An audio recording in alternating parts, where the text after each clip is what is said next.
Hello student, स्वागत है आपका हमारे ऑनलाइन प्लेटफॉर्म पे। और आज से मैं आशीष कुमार आपका स्वागत करता हूं साइंस की ऑनलाइन क्लास के साथ। और साइंस के अंदर हम पढ़ेंगे जनरल साइंस के बारे में। जनरल साइंस का मतलब होता है आपकी 6 टू लेके 10 तक की साइंस जो एनसीईआरटी के अंदर इंक्लूडेड होती है।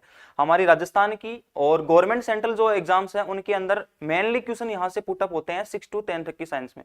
उसके बाद में कुछ एडवांस साइंस होती है जिसके अंदर आपकी टेक्नोलॉजी वाली साइंस आती है, जिसके पार्ट होते हैं नैनो टेक्नोलॉजी वाली साइंस, उसके बाद में डिफेंस टेक्नोलॉजी, उसके बाद में इंफॉर्मेशन टेक्नोलॉजी। आजकल इंफॉर्मेशन टेक्नोलॉजी वाली साइंस को अलग करके कंप्यूटर का पार्ट बना दिया है, तो वो आगे हमारी एडवांस लेवल की साइंस होती है। हमें जनरल साइंस का टॉपिक स्टार्ट करेंगे, यानी जनरल साइंस अब स्टार्ट करने जा रहे हैं। जनरल साइंस का मतलब हो गया 6 टू लेके 10 तक की एनसीईआरटी वाली साइंस, तो जिसको हम जनरल साइंस बोलते हैं, यानी सामान्य विज्ञान बोलते हैं। देखो, जो जनरल साइंस होती है यानी सामान्य विज्ञान, इसका थोड़ा सा हम बैकग्राउंड जान लेते हैं कि साइंस का मतलब क्या होता है। ठीक है, साइंस क्या होती है, साइंस का मतलब क्या होता है। तो साइंस वर्ड है वो लैटिन वर्ड से निकला है। ये जो साइंस वर्ड है ये आपका एक लैटिन वर्ड है, और लैटिन वर्ड किससे निकला है, और वो वर्ड है वो है आपका सेंटियन।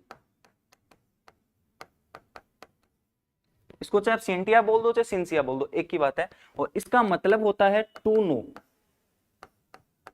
तो टू नो का तो आप आसानी से बता सकते हो, ये तो इंग्लिश वर्ड है। टू नो का मतलब होता है जानना, यानी किसी चीज के बारे में जानना ही क्या है, साइंस है। हमारे चारों तरफ जितनी भी चीजें अवेलेबल हैं उन चीजों के बारे में जानना ही क्या होता है, साइंस होता है। ऐसे ही हम अगर इसका हिंदी वर्ड पकड़े तो हिंदी में इसको बोलते हैं विज्ञान। क्या बोलते हैं, विज्ञान। और विज्ञान का अगर आप संधि विच्छेद करोगे तो वी प्लस ज्ञान होता है।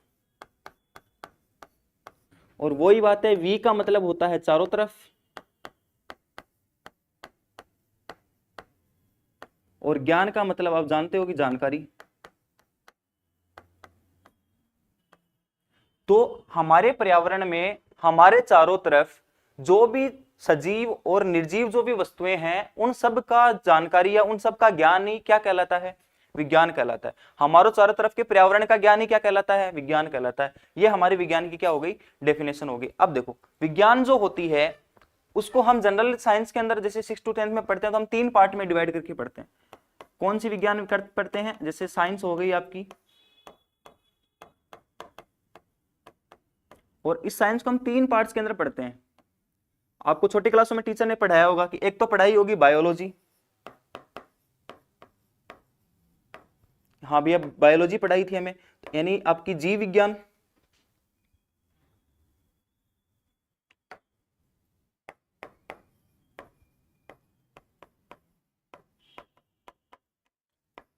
और दूसरा आपको पढ़ाया था केमिस्ट्री। जी भैया, ये भी पढ़ाई थी। रसायन विज्ञान।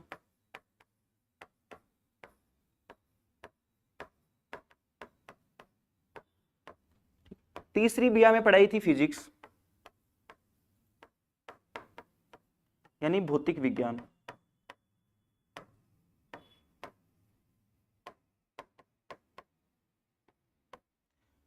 कहने का मतलब हमारी 6 से लेकर 10 तक एक साइंस विज्ञान की बुक चलती थी। उस बुक के अंदर 3 ब्रांच चलती थी साइंस की। और कौन कौन सी चलती थी, बायोलॉजी वाला पार्ट चलता था, केमिस्ट्री वाला पार्ट चलता था, और फिजिक्स वाला पार्ट चलता था, यानी रसायन विज्ञान, जीव विज्ञान, रसायन विज्ञान और भौतिक विज्ञान।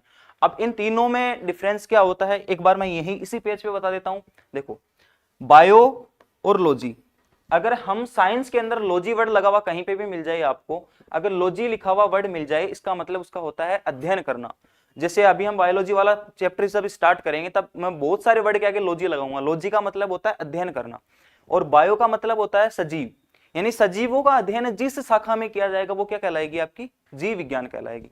ठीक है भैया, इतना समझ में आ गया। उसके बाद में रसायन विज्ञान, इसके अंदर वर्ड आ रहा है रसायन विज्ञान। विज्ञान का मतलब ज्ञान, और रसायन यानी रसायनों का ज्ञान जिस ब्रांच में होता है वो क्या कहलाएगी, आपकी रसायन विज्ञान कहलाएगी। कहने का मतलब आप रात को आपने दूध को जमा दिया, सुबह आप उठे तो दही मिला।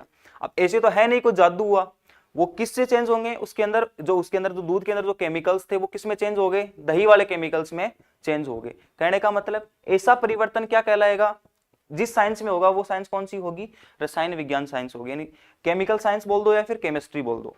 ठीक है। तीसरी अपनी होती है भैया फिजिक्स। फिजिक्स यानी भौतिक विज्ञान। भौतिक का मतलब हम भी एक भौतिक, है ना, हम भी क्या है, एक संसार में भौतिक प्राणी है, और बहुत सारी वस्तुएं भी क्या है, भौतिक है। तो सजीव और निर्जीवों का भौतिक ज्ञान क्या कहलाता है, भौतिक विज्ञान कहलाता है। जैसे मैं यहाँ पे खड़ा हूं, आपने मेरे को धक्का दिया, तो मैं यहां से आगे चला जाऊंगा, ठीक है, मैं थोड़ा सा आगे चला जाऊंगा, यानी मैं पहले खड़ा था, फिर आपने मेरे को क्या करवाया, धक्का दिया, और मैं आगे चला, यानी मेरी स्थिति में क्या हुआ, परिवर्तन हुआ, ठीक है। तो वो स्थिति में परिवर्तन किस कारण होता है, ठीक है, कैसे होता है, वो सारी चीजें जिस ब्रांच में पढ़ा जाती है वो क्या कहलाएगी, आपकी भौतिक विज्ञान। जैसे आपने पढ़ा होगा कि न्यूटन ने नियम दिया था कि सेब उसके सर पे गिरी थी, तो वो सेब नीचे ही क्यों गिरी, तो वो उसका रीजन भी क्या है, किस में पढ़ेंगे हम, भौतिक विज्ञान में पढ़ेंगे। तो ये साइंस की 3 ब्रांचेज होती हैं, सामान्य विज्ञान की 3 ब्रांचेज होती हैं। कौन कौन सी, पहली आपकी होती है बायोलॉजी, दूसरी होती है केमिस्ट्री, तीसरी होती है फिजिक्स, ठीक है।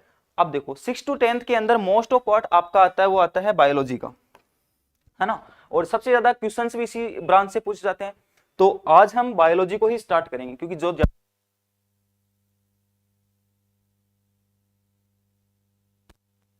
ठीक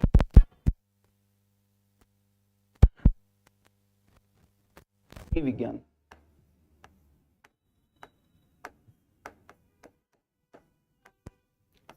इंग्लिश में इसको बोलते हैं बायोलॉजी।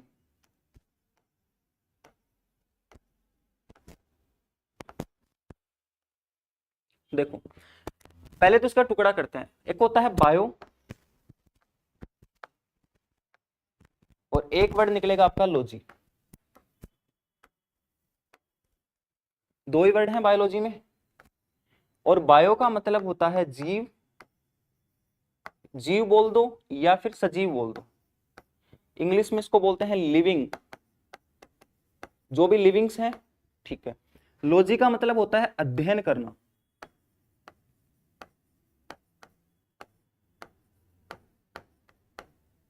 यानी टू स्टडी।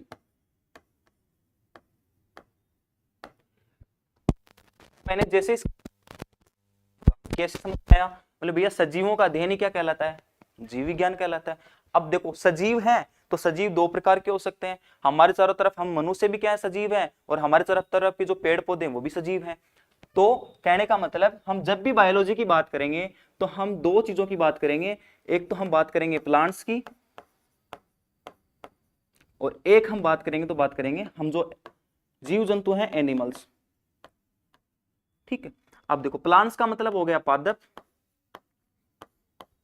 और एनिमल्स का मतलब हो गया जंतु। तो भैया हम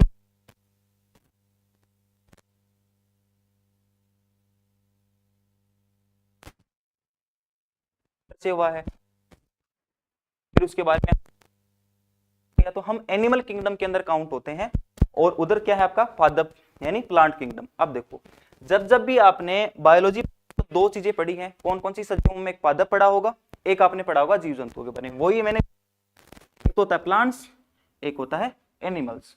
अब देखो जिस भी साइंस की ब्रांच के अंदर या बायोलॉजी की जिस ब्रांच के अंदर प्लांट्स का अध्ययन किया जाता है उसको बोलते हैं बोटेनी, यानी पादप विज्ञान,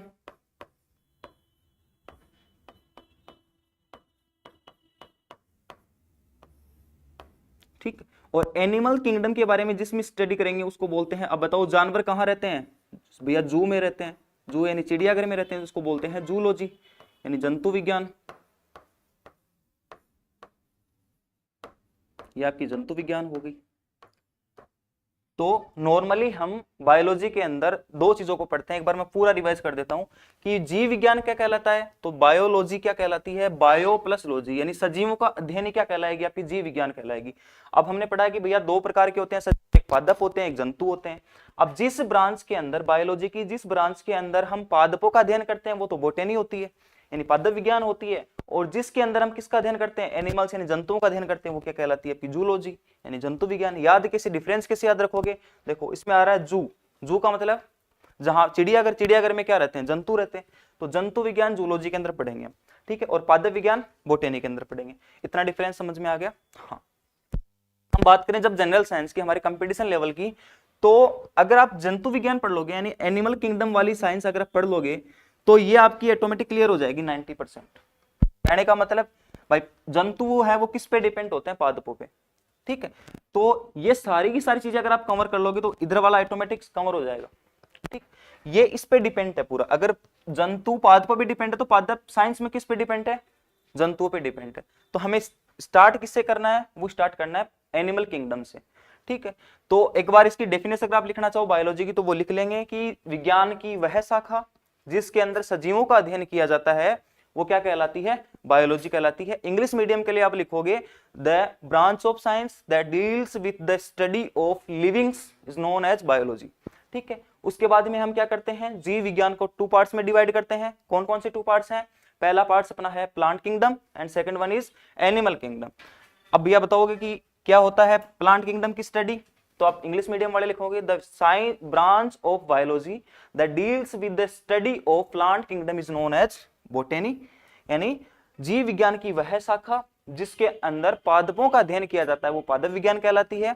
इसके बाद में दूसरी आप परिभाषा लिखोगे, क्या लिखोगे, the branch of biology that deals with the study of animal kingdom known as zoology. That means Hindi में क्या लिखोगे कि जीव विज्ञान की वह शाखा जिसमें जंतुओं का अध्ययन किया जाता है वो क्या कहलाती है, जंतु विज्ञान कहलाती है, जूलॉजी कहलाती है।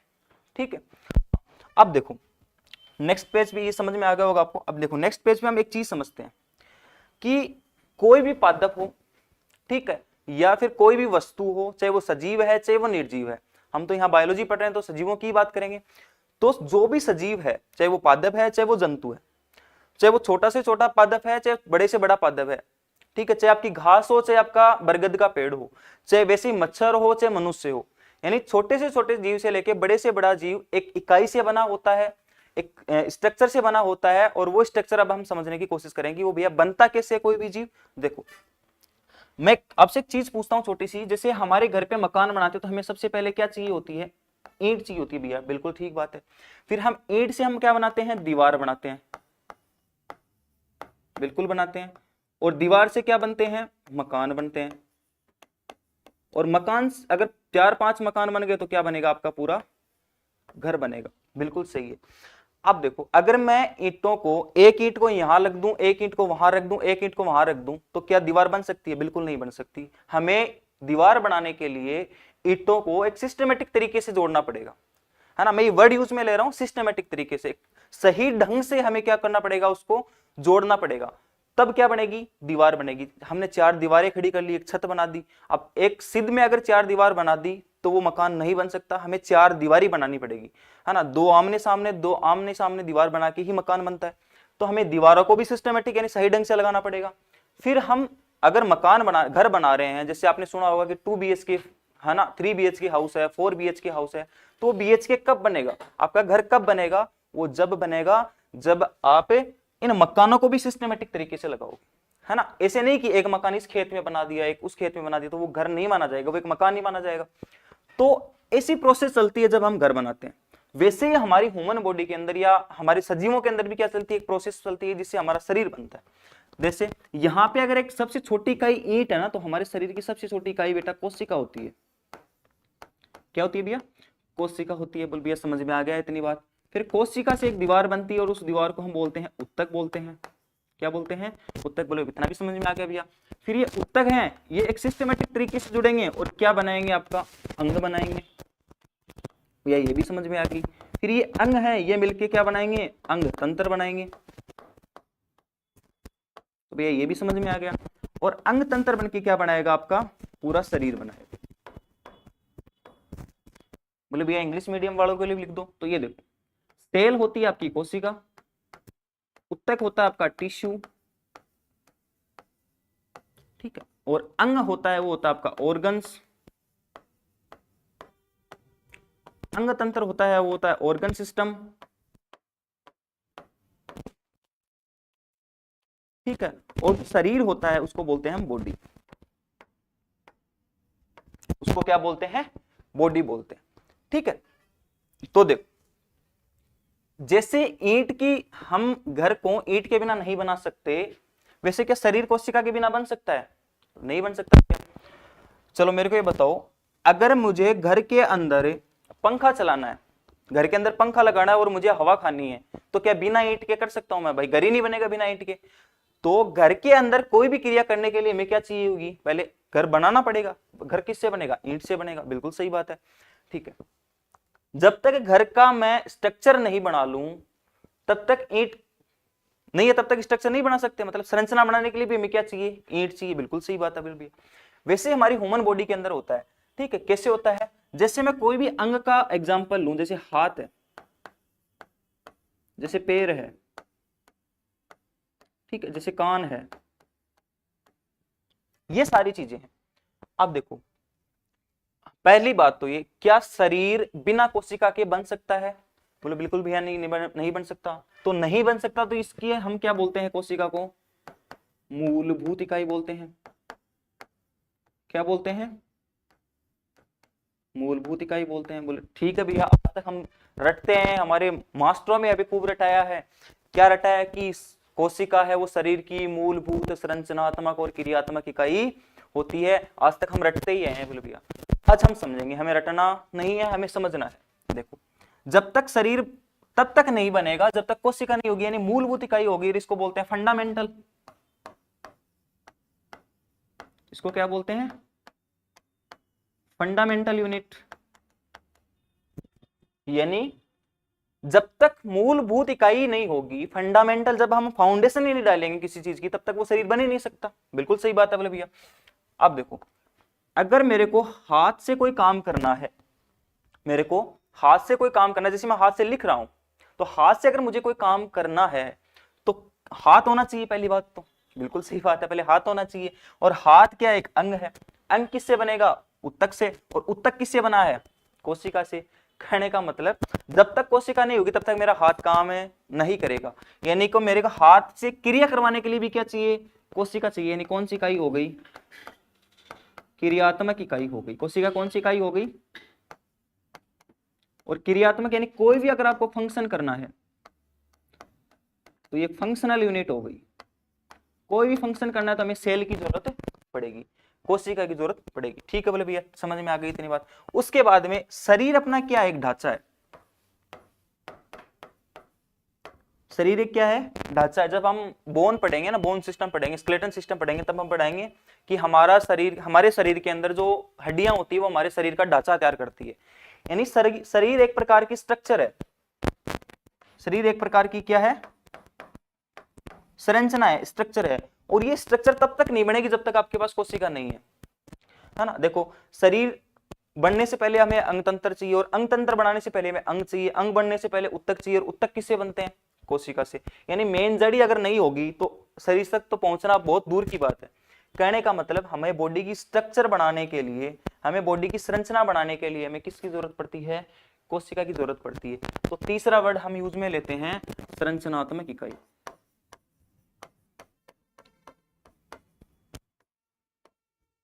कौन सी इकाई, संरचनात्मक इकाई। इसको इंग्लिश में बोलते हैं स्ट्रक्चरल यूनिट।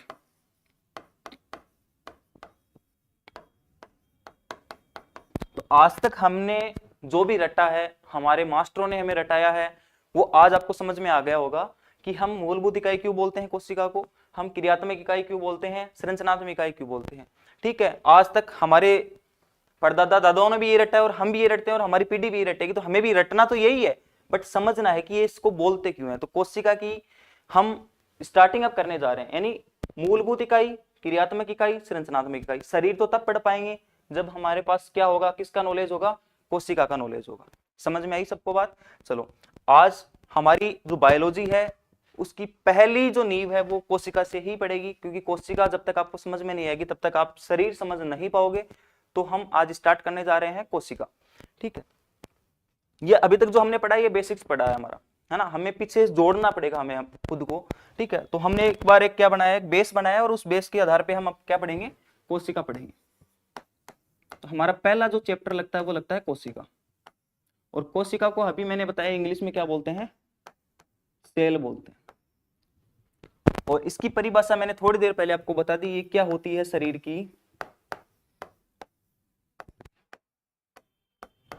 की मूलभूत,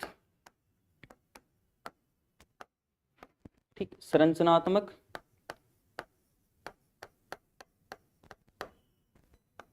और क्रियात्मक इकाई होती है।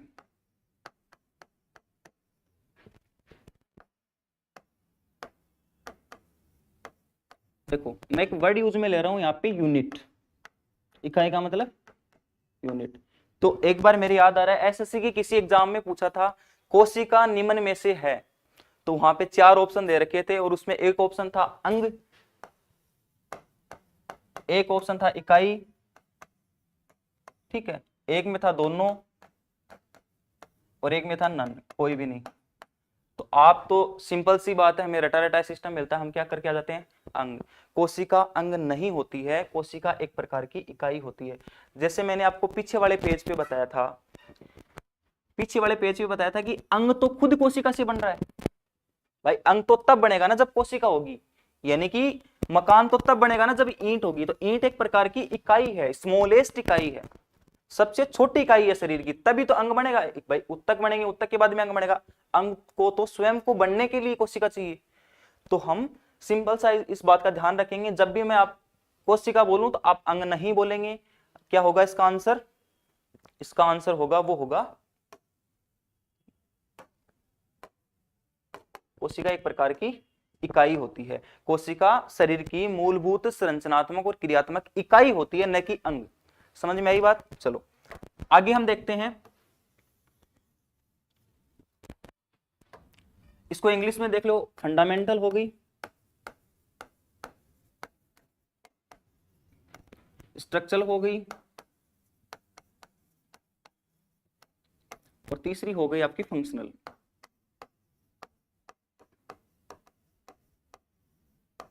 ठीक, तीनों बात मैंने समझा दी कि कैसे ये फंडामेंटल होती है, कैसे स्ट्रक्चरल होती है और कैसे फंक्शनल होती है। ठीक है, अब देखो जब जब भी हम बायोलॉजी के अंदर किसी भी पार्ट को पढ़ेंगे, चाहे आप कोशिका को पढ़ेंगे, चाहे हम टिश्यू को पढ़ेंगे यानी उत्तक को पढ़ेंगे, चाहे हम किसी भी प्रकार के अंग को पढ़ेंगे, मैं आपको एक वर्ड यूज में लेता हुआ मिलूंगा और उस वर्ड का नाम है बायोलॉजिकल नेम।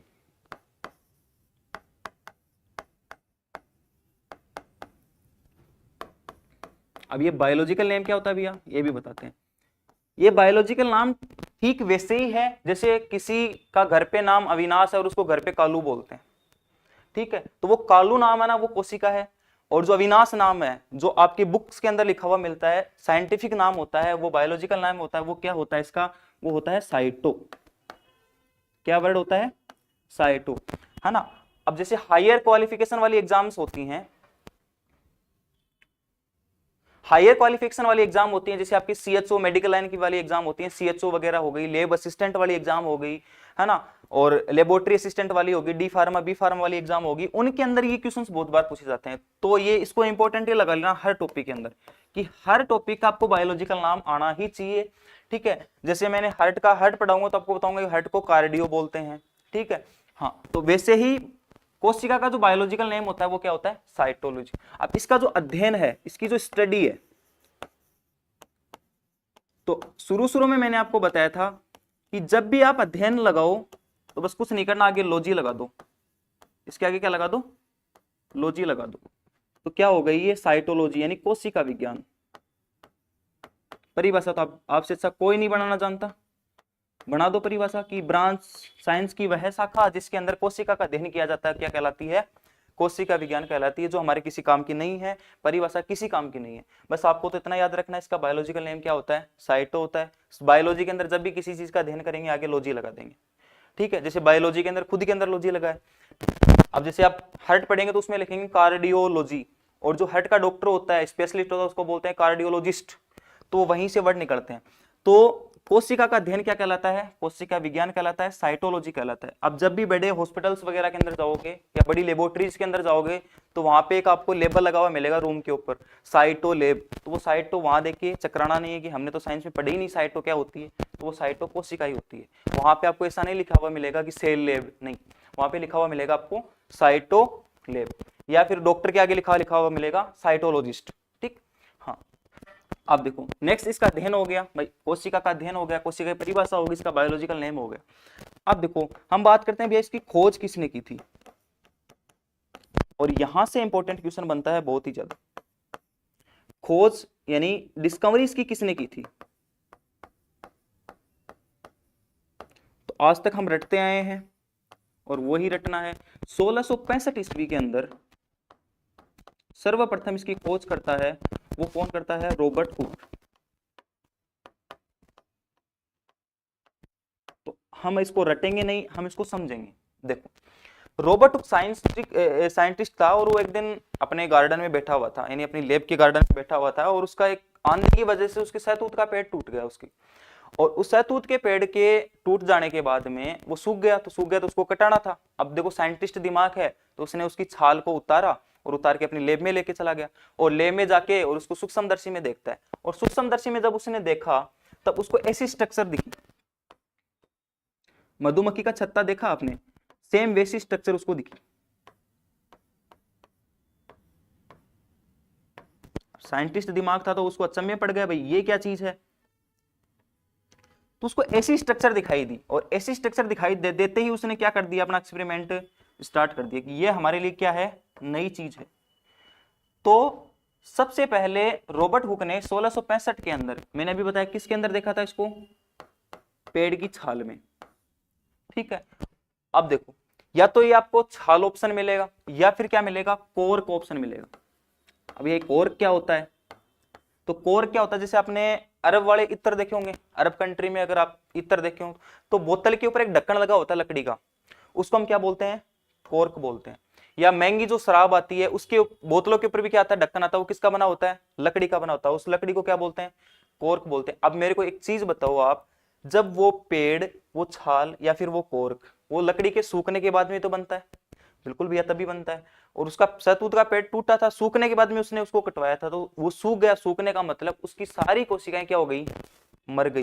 तो रॉबर्ट हुक ने सर्वप्रथम कोशिका की खोज तो की थी, लेकिन कौन सी कोशिका की खोज की थी, तो वो की थी मृत कोशिका की। कौन सी कोशिका की, मृत कोशिका, यानी डेड सेल, यानी मरी हुई कोशिका की खोज की थी। अब बोला कि भाई चाहे मरी हुई की करो चाहे जिंदा की करो, कर तो मैंने दी, तो नाम तो मेरा ही चलना चाहिए, है ना। तो सबसे पहले कोशिका की खोज रॉबर्ट हुक ने करने के कारण कोशिका विज्ञान का जनक किसको बोला जाता है, रॉबर्ट हुक को बोला जाता है।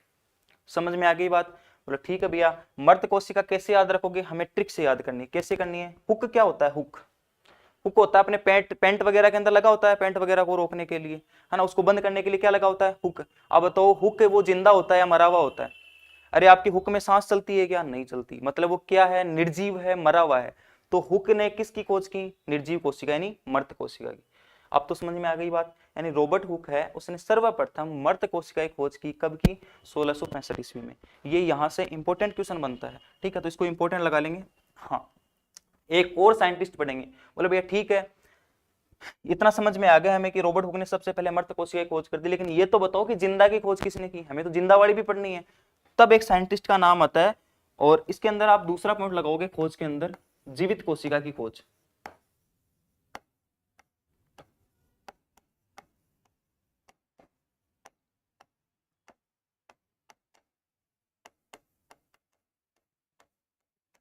और एग्जामिनर आजकल क्या हो गया, थोड़ा सा होशियार हो गया, उसको पता है, उसको क्या पता है, उसको पता है कि ये है ना सबसे पहले किसने की, सबसे पहले किसने की, ये रट के आएंगे, और हम पूछेंगे दूसरे वाला, तो दूसरे वाला ज्यादा पूछता है। तो 1674 ईस्वी के अंदर, 1674 ईस्वी के अंदर एक साइंटिस्ट आता है, उसका नाम है ल्यूवेनहोक। कौन आता है, ल्यूवेनहोक। अब देखो, इस ल्यूवेनहोक ने एक साथ दो जीवित कोशिकाओं की खोज की थी। एक तो की थी प्याज की झिल्ली में,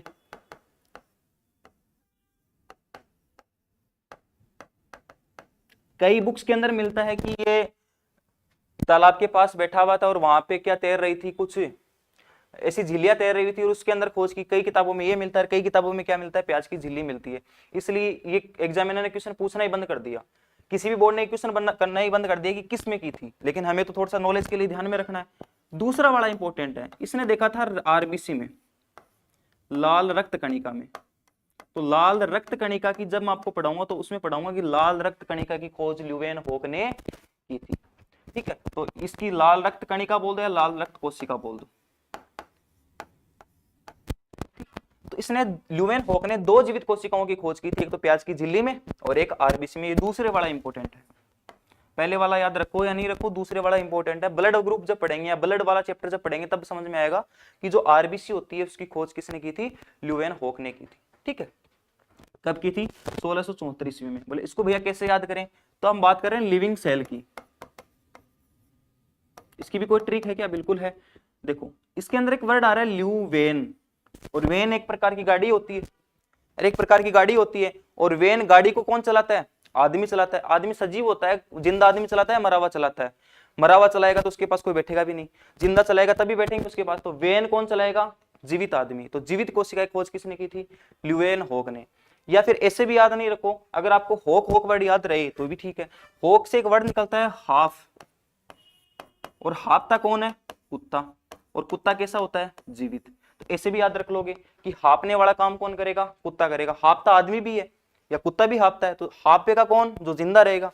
मरा हुआ हापेगा तो वहां कोई नहीं टिकेगा, आप है ना, कोई नहीं टिकोगे। तो हापने का काम कौन करेगा? जिंदा आदमी करेगा। तो जीवित कोशिका की खोज किसने की थी? ल्यूवेन हॉक ने की थी। कब की थी? 1674 ईस्वी में।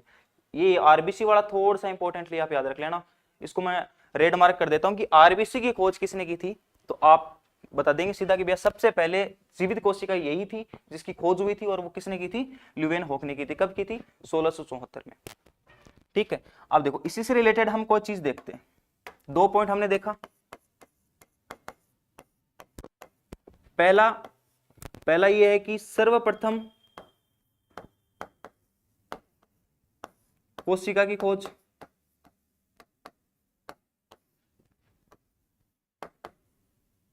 तो आपका आंसर सीधा सीधा क्या होगा? 1665 रॉबर्ट हुक। ठीक है।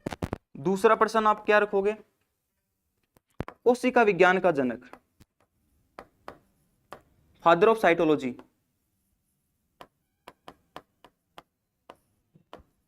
कोशिका विज्ञान का जनक कौन है?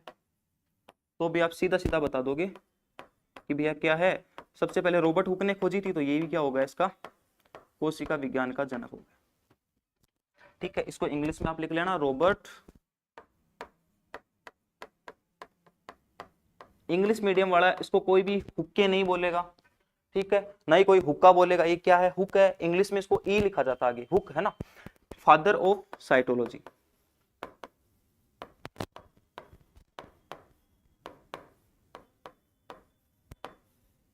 फादर ऑफ साइटोलॉजी कौन हो गया? Robert Hooke. भाई सबसे पहले जो खोजेगा वही बताएगा उसके बारे में। तो सबसे पहले कोशिका के बारे में किसने बताया था? रॉबर्ट हुक ने। उसकी उसी को क्या बोलते हैं? कोशिका के बारे में जानना क्या है? साइंस है, कोशिका विज्ञान है। तो ये हमारा कुछ बेसिक्स था। अब हम कोशिका के अंदर जब घुस ही चुके हैं तो उसके बारे में कुछ फैक्ट्स भी देखते हैं, है ना। चलो बिल्कुल देखते हैं। अगला अपना देखो, अगर हम फैक्ट देखेंगे तो दो बेसिस पे देखेंगे। एक तो हम ह्यूमन बारे में, ह्यूमन बॉडी के बारे में देखेंगे। दूसरा हम किसके बारे में देखेंगे? दूसरा हम देखेंगे पूरे ब्रह्मांड को रेफरेंस में लेके, यानी पूरे संसार के अंदर कोई कोशिका है, या फिर पूरे मानव शरीर के अंदर कोई कोशिका है ना। या तो कोई आदमी अपना नाम बनाता है तो पूरे ब्रह्मांड में बनाता है, या फिर कोई अपने समाज में बनाता है। 2 प्रकार से बना सकता है। तो अगली आप हेडिंग लगाओगे वो लगाओगे इंपॉर्टेंट है, और यहां से बहुत ज्यादा क्वेश्चन बनते हैं, और हम पॉइंट टू पॉइंट ही चलेंगे हर क्लास के अंदर।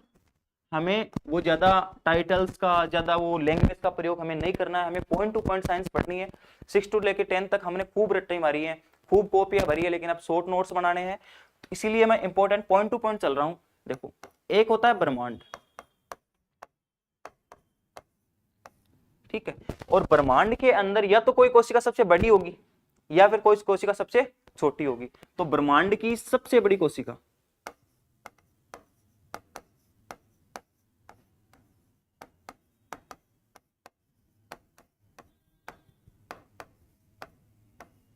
और दूसरी बात है ब्रह्मांड की सबसे छोटी कोशिका।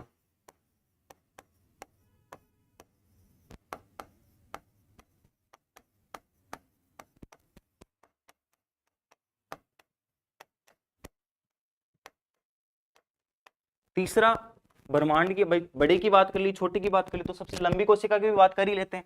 तो ब्रह्मांड की सबसे लंबी कोशिका। और जो बच्चे अभी तक तैयारी करते आए हैं, 1-2 साल से जो तैयारी कर रहा है और जिसके साइंस चैप्टर लगा है, उसको समझ में आ गया होगा इस इंपॉर्टेंट फैक्ट का मतलब क्या है। यानी हर तीसरी एग्जाम के अंदर यहां से क्वेश्चन बनता है, हर तीसरे एग्जाम में यहां से क्वेश्चन बनेगा। अब देखो ब्रह्मांड की बात हो गई, देखो ब्रह्मांड की सबसे बड़ी कोशिका सबसे बड़े जीव में पाई जाएगी। तो बोले भैया सबसे बड़ा जीव तो डायनासोर होता है, तो किसी की औकात है क्या किसी आदमी की वो डायनासोर को पकड़ के उसकी कोशिका निकाल ले? किसी की औकात नहीं है ना। और दूसरी बात, फिर उससे बड़ा क्या होता है? बोले उससे बड़ा तो भैया शुतुरमुर्ग होता है। तो बिल्कुल सही बात है, शुतुरमुर्ग का जो अंडा है, शुतुरमुर्ग का जो अंडा है वो सबसे बड़ी कोशिका होती है ब्रह्मांड की। इंग्लिश मीडियम वाले लिख लेंगे ostrich egg. Largest cell in universe क्या हो गई आपकी? ऑस्ट्रिच एग होगी, शुतुरमुर्ग का अंडा हो गया। अब यहां से भी एक क्वेश्चन बनता है, आज तक हमने पढ़ा है अंडा है क्या है, वेज है या नॉन वेज है, अंडा वेज है या नॉन वेज है? अंडा कुछ नहीं है, अंडा एक कोशिका है। अंडा एक क्या है? कोशिका है, जिसके अंदर किसी भी प्रकार का जीव उत्पन्न नहीं हुआ है, अभी तक जीव पैदा नहीं हुआ है, इसलिए उसको हम किस में मानते हैं? वेज में मानते हैं। अंडा वेजिटेरियन होता है, वो एक प्रकार की कोशिका होता है, ठीक है। उसके बाद में बात करेंगे ब्रह्मांड की सबसे छोटी कोशिका। सबसे छोटी कोशिका होती है वो होती है माइकोप्लाज्म। ये आपके लिए नया नाम है और यही पूछता है एग्जामिनर, क्या होता है? माइकोप्लाज्म। इसको इंग्लिश में क्या लिखते हैं? माइकोप्लाज्म में लिखते हैं। अब हिंदी मीडियम वाले क्या करेंगे? ऑब्जेक्शन करेंगे, हमें इसकी इंग्लिश हिंदी बताओ। तो ऐसा नहीं होता है, कई वर्ड इसीलिए मैं बोल रहा हूँ, दोनों लैंग्वेज इसीलिए लिख रहा हूँ कि साइंस जब भी पढ़ो तो आपको इंग्लिश वाली भी याद रखनी है थोड़ी बहुत, है ना। अब माइकोप्लाज्म को हिंदी में भी क्या लिखा जाता है? माइकोप्लाज्म में लिखा जाता है। अब देखो, जैसे इंग्लिश मीडियम वाले ऑब्जेक्शन करते हैं कई बार, तो जैसे पढ़ाते हो तो कमलनाथ ने रोटी खाई, तो अब कमलनाथ को लोटस नाथ तो लिखेंगे नहीं, उसको कमलनाथ इंग्लिश में लिखेंगे, कमलनाथ हिंदी में लिखेंगे, तो लोटस नाथ तो निकला नहीं है। तो वैसे ही माइकोप्लाज्म में क्या है? माइकोप्लाज्म में लिखा जाएगा दोनों साइड ही, ठीक है। अब थोड़ी सी बात इसके बारे में थोड़ा सा हम देखेंगे। देखो, माइकोप्लाज्म एक इंपॉर्टेंट टॉपिक है और इसको आगे हम पढ़ेंगे थोड़ा सा डिटेल में, एक बार इतना लिख लो आप। फिर है ब्रह्मांड की सबसे लंबी कोशिका होती है वो होती है तंत्रिका कोशिका। तंत्रिका कोशिका, और इसको बोलते हैं नर्व सेल। छोटी क्लासों में खूब पढ़ा हमने कि तंत्रिका कोशिका हमारे मस्तिष्क में फैली होती है, हमारी रीढ़ की हड्डी में फैली होती है, मेरुरज्जु के अंदर फैली होती है। तो कहीं ना कहीं ये मनुष्य की बात हो रही है, मानव शरीर की भी सबसे लंबी यही हो जाएगी भाई, ब्रह्मांड की तो मनुष्य की भी हो जाएगी, मनुष्य में पड़ जाए अंडा तो अगली बात है ब्रह्मांड बोल दो या मानव की बोल दो, मानव शरीर की या ब्रह्मांड की सबसे लंबी कोशिका कौन होगी? तंत्रिका कोशिका होगी। उसके बाद में बात करते हैं मानव की सबसे बड़ी कोशिका। लंबी की बात नहीं कर रहा हूं मैं, सबसे बड़ी की बात कर रहा हूं। देखो, लंबी का मतलब होता है लंबाई में बड़ी, ठीक है, और बड़ी का मतलब होता है ओवरऑल बड़ी, ठीक है। एक जैसे कोई आदमी मोटा है तो उसकी साइज बड़ी है, और एक आदमी कोई लंबा है मतलब उसकी लंबाई बड़ी है। तो दोनों में डिफरेंस समझ जाना, एक तो होती है लंबी, एक होती है बड़ी और छोटी। तो लंबी यानी लंबाई के अंदर बड़ी, और साइज के अंदर बड़ी मतलब लार्जेस्ट, ठीक है। तो मानव की सबसे बड़ी कोशिका, और मानव दो ही प्रकार का होता है, आपने देखा होगा, एक तो होती है नर और एक होता है मादा। आप इसका आंसर आप खुद ही दे दोगे। हमारे चारों तरफ के समाज में मादा की ज्यादा चलती है नर की? सिंपल सी बात है भैया, मादा की ज्यादा चलती है, तो मादा की ज्यादा चलेगी मतलब ज्यादा वोट किसके हैं? मादा के, है ना। आप इंस्टाग्राम खोल के देखते हो तो एक तो आपका अकाउंट है, एक आपकी किसी गर्लफ्रेंड का अकाउंट है या किसी महिला मित्र का अकाउंट है, तो ज्यादा फॉलोवर किस पे होंगे? महिला मित्र वाले पे होंगे। तो वही बात है, मादा का जो अंडाणु होता है वो सबसे बड़ी कोशिका होती है। मादा जो अंडाणु होता है ना, वो मानव शरीर की सबसे क्या होती है? बड़ी कोशिका होती है। ओम बोल दो या फिर इसको। और मजे की बात ये बताऊं कि ब्रह्मांड की सबसे बड़ी कोशिका भी अंडा है, और मानव शरीर की सबसे बड़ी कोशिका भी क्या है? अंडा है। अब एक साइड अगर आपने ज्यादा किसकी चला दी मादा की, तो कम किसकी चला दो?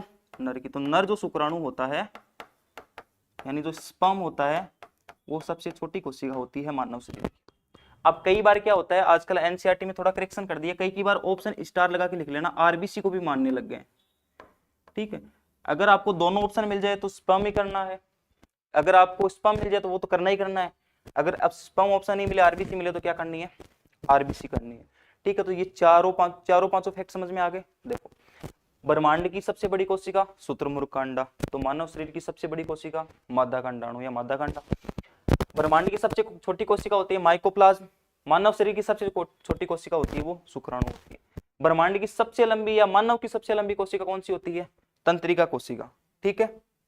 ये सारे फैक्ट आ गए। इंग्लिश मीडियम वाले एक बार लिख लेंगे, largest cell of in universe ostrich egg, smallest cell in universe mycoplasm, longest cell in universe और human body is nerve cell, largest cell in humans ovum, और smallest cell in human sperm.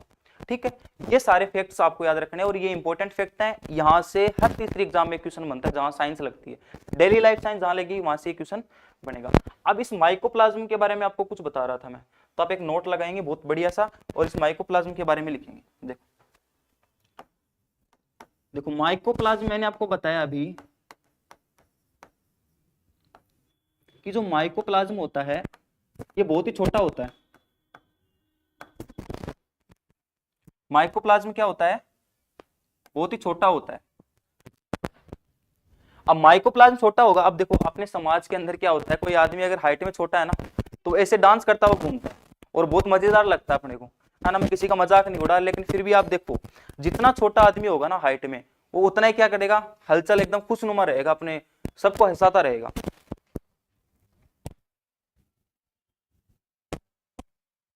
ठीक, छोटा आदमी जो होगा ना वो क्या रहेगा, सबको हंसाता हुआ रहेगा, जितना छोटा होगा वो, है ना। वैसे ही ये माइकोप्लाज्म सबसे छोटा है, और सबसे छोटा इसका मतलब ये कभी इस फूलते और कभी उस फूलते, है ना, ऐसे घूमता रहता है। तो जब इसकी स्टडी स्टार्ट हुई ना तब किसी को समझ में नहीं आया कि इसको किस में रखें भाई, इसको जानवरों में रखें या इसको पादपों में रखें। तो साइंटिस्टों ने बोला कि इसको दोनों में रख दो। तो इसको प्लांट किंगडम में भी काउंट किया जाता है और इसको एनिमल किंगडम में भी काउंट किया जाता है, यानी जहां जहां इसकी जरूरत पड़ेगी वहां वहां इसको काम में ले लिया जाएगा। ठीक है, हाँ, चाहे इसको प्लांट में गिन लो चाहे इसको एनिमल में गिन लो, यानी इसमें पादपों में भी कर सकते हो इसको, है ना, या फिर इसको जंतुओं में भी काउंट कर सकते हो। ठीक है भैया, दोनों में काउंट करनी है, हम बॉटनी में भी पढ़ सकते हैं इसको, जूलॉजी में भी पढ़ सकते हैं, कोई बात नहीं। अब देखो ये क्या करता है, अब अलग अलग जगह जाता है ना, और अपनी शेप चेंज करता रहता है। छोटा है, अलग अलग प्रकार के मुंह बनाता है, और आपको पता है डांस करने वाले को क्या बोलते हैं, डांसिंग करने वाला, डांस करने वाला। और जो अलग अलग चेहरे बना के हमें हंसाता है और नाचता रहता है उसको हम क्या बोलते हैं, जोकर। तो ये बायोलॉजी का डांसिंग जोकर, ये नाम याद रखना आप, ये एक बार पूछा हुआ प्रश्न है कि डांसिंग जोकर ऑफ बायोलॉजी कौन है। तो डांसिंग जोकर ऑफ बायोलॉजी क्या हो गया, बायोलॉजी इसीलिए ले रहा हूं मैं क्योंकि इसमें दोनों ब्रांच आ गई और दोनों ब्रांच के अंदर इसको पढ़ते हैं हम। क्या हो गया आपका, माइकोप्लाज्म हो गया, डांसिंग जोकर ऑफ बायोलॉजी, जीव विज्ञान का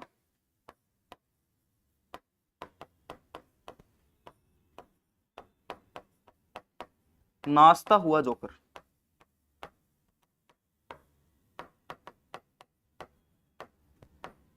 वो क्या है आपका, वो आपका माइकोप्लाज्म।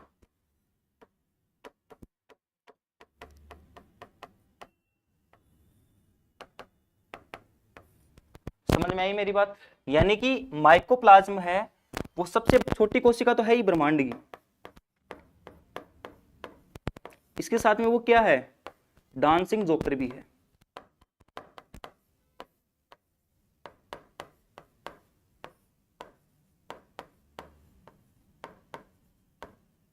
इंग्लिश में भी इसको लिख लेंगे स्मॉलेस्ट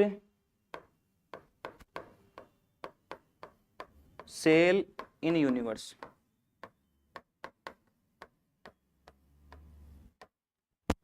ठीक है, ब्रह्मांड की सबसे छोटी कोशिका क्या हो गई, माइकोप्लाज्म हो गई। अरे समझ में आई क्या बात। चलो अब हम नेक्स्ट पढ़ते हैं किसके बारे में, देखो एक हमने परिभाषा जब पढ़ी तो हमने पढ़ी थी कि जो शरीर है, मानव शरीर है, वो किससे बना होता है, कोशिका से बना होता है। कोशिका शरीर की मूलभूत संरचनात्मक इकाई होती है, बिल्कुल होती है भैया। तो हम ये कह सकते हैं क्या कि सभी जीव और उनका जो शरीर है, सभी जीवों का शरीर कोशिका से बना होता है। बोले भैया हम तो बोलते ही आ रहे हैं आपको ये, तो बेटा आपसे बोलने से पहले है ना दो आदमी आए थे और उन्होंने बोल दिया था, और ये बात किसने बोली थी, वो बोली थी स्लाइडेन और स्वान ने। किसने बोली थी, स्लाइडेन एवं स्वान ने। ठीक है। और ये स्लाइडेन और स्वान दो क्या थे, साइंटिस्ट थे। देखो स्वान किसका होता है संस्कृत में, स्वान किसको बोलते हैं, कुत्ते को, और कुत्ता किस में आता है, जानवर में। तो ये स्वान था ना, ये जूलॉजिस्ट था, और स्लाइडेन क्या था, बोटेनिस्ट था, यानी ये बोटनी पढ़ाता था, ये जूलॉजी पढ़ाता था। दोनों ने अपने अपने मत दिए, और उसने बताया कि जो भी जीव है ना, सजीव है जो भी, तो सभी जीवों की जगह पे ये कर लो ना सजीव, तो सभी सजीवों का शरीर किससे बना होता है, कोशिका से, और ये इसको क्या बोलते हैं, कोशिका सिद्धांत। तो आपसे कोई पूछ ले कि जो सेल थ्योरी है, सेल थियरी है किसने दी थी, तो आप सिंपल सा नाम ले देंगे, स्लाइडेन और स्वान ने दी थी भैया। ठीक है, इसने क्या बताया कि जो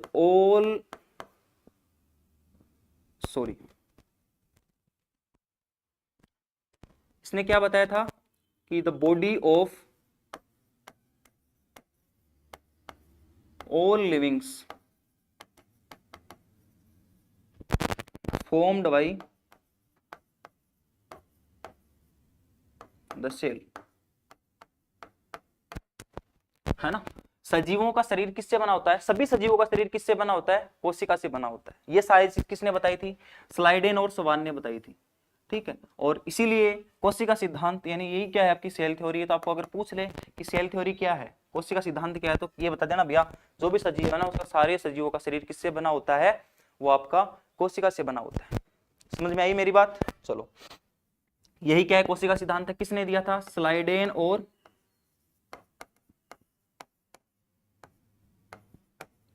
और स्वान ने दिया था। समझ में आई मेरी बात। चलो अब देखो, एक साइंटिस्ट आता है रुडोल्फ विर्चो।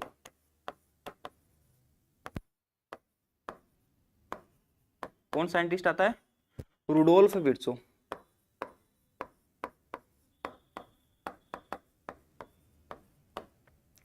और ये विर्च गया मतलब गुस्सा आ गया इसको, तो गुस्सा आ गया तो कोशिका को फाड़ दिया इसने। क्या कर दिया, कोशिका को फाड़ दिया। कोशिका विभाजन का सिद्धांत किसने दिया था, रुडोल्फ विर्चो ने, ये याद रख लेंगे, कोशिका विभाजन का सिद्धांत। अब ये कोशिका विभाजन क्या होती है, ये आगे बढ़ाएंगे। कोशिका विभाजन का सिद्धांत किसने दिया था, रुडोल्फ विर्चो ने। इस विर्चो भाई साहब ने क्या बताया, सेल डिवीजन थ्योरी किसने दी थी,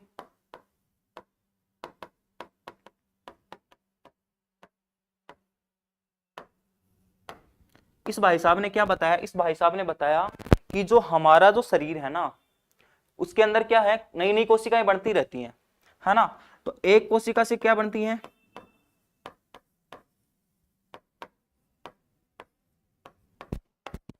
नई कोशिकाएं बढ़ती रहती है। ऐसा किसने बताया,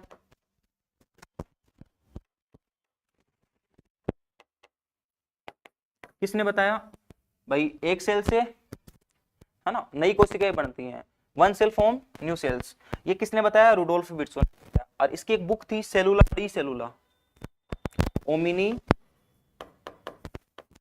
सेलुला डी सेलुला।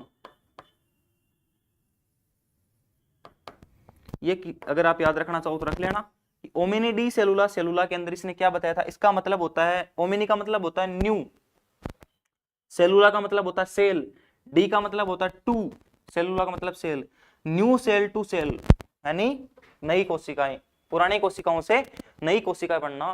किसने बताया, रुडोल्फ विर्चो ने बताया। किस सिद्धांत में बताया, कोशिका विभाजन वाले सिद्धांत के अंदर बताया। समझ में आएगी मेरी बात सारों को। चलो अब हम बात करते हैं, ये सारे आपके इंपॉर्टेंट फैक्ट्स कंप्लीट हो गए यहाँ पे। फिर बात करते हैं कोशिका के अंगों के बारे में। कोशिका के अंग, और इन्हीं को बोलते हैं कोशिका अंग। इनको इंग्लिश में बोलते हैं सेल ऑर्गन्स। इसको हम क्या बोलते हैं, सेल ऑर्गन। अब बोलो भैया, आप तो बता रहे थे कि इस कोशिका सबसे छोटी इकाई है, फिर इस कोशिका के अंग कहां से पड़ेंगे। तो मेरे को ये बताओ भाई साहब, आप जब आप मकान बनाते हो तो सबसे छोटी इकाई ईंट काम में लेते हो, क्या ईंट किसी से नहीं बनती। ईंट के लिए भी तो आपको मिट्टी चाहिए, है ना, फिर उसको पकाने के लिए आग चाहिए, उसके अंदर पानी भी चाहिए, सारी चीजें चाहिए।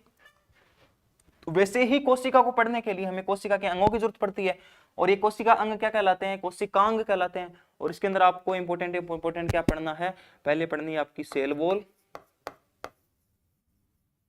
दूसरी आपको पढ़नी है सेल मेम्ब्रेन,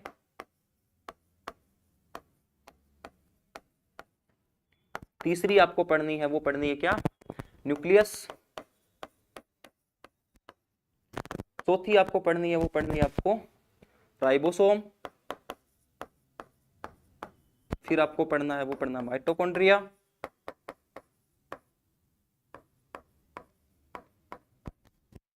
फिर क्या पढ़ना आपको सेंट्रोसोम, इसको हिंदी में लिख लो तो कोशिका भित्ति,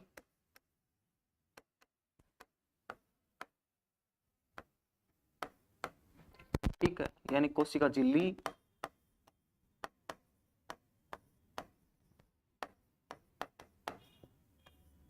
ठीक है, उसके बाद में केंद्रक, इसको राइबोसोम को राइबोसोम ही बोलते हैं,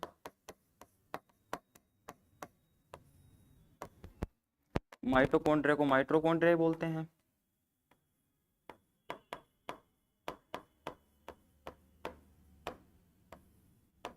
सेंट्रोसोम को सेंट्रोसोम बोलते हैं। वैसे इसका दूसरा नाम होता है, लेकिन वो आप याद करने से अच्छा है आप सेंट्रोसोम ही याद रख लो, क्योंकि वो हिंदी वाला आपको समझ में नहीं आएगा बहुत देर तक तो, ठीक है। एक होती है आपकी ERS,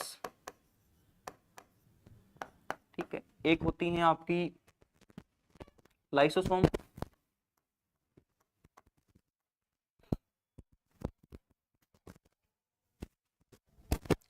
एक होती है आपकी वोक्यूल्स,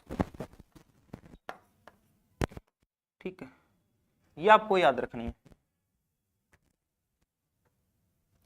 इसको बोलते हैं अंतः परद्रव्य जालिका,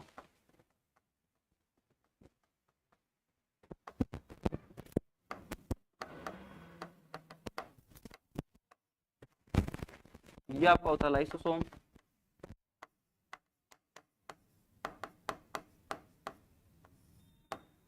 ये आपकी होती है रसधानी।